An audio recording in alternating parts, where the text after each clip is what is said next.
This is actually a class shot in the Granite Mountains. And so the Granite Mountains are this huge formation of this light colored granite.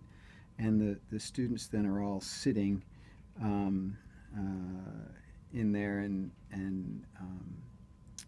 on the other side of this big granite wall is where we're staying. Um, so that's pretty cool.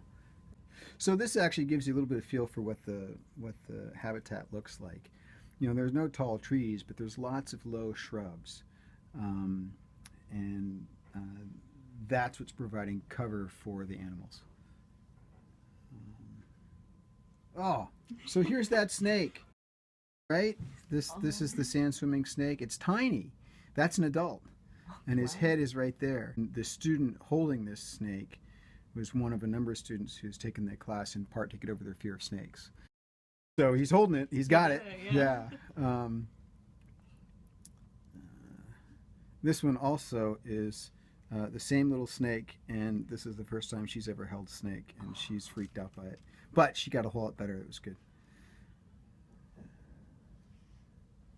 So they actually, you can see the body there much better now. Yeah. So it's a. It's small. Yeah, they're small. Oh, and here, she's looking less excited here. This is a California king snake, and they're beautiful black and white pattern, and this is a good sized adult. So, yeah. Are they dangerous? No, not unless you're a rattlesnake. Actually, they eat rattlesnakes. Some of them, they will sometimes eat rattlesnakes. It's not like they do it all the time. So here's also a typical shot. These are Joshua. This is a Joshua tree in the foreground here, and then George is standing on rocks in the background. Joshua trees are characteristic of the Mojave Desert.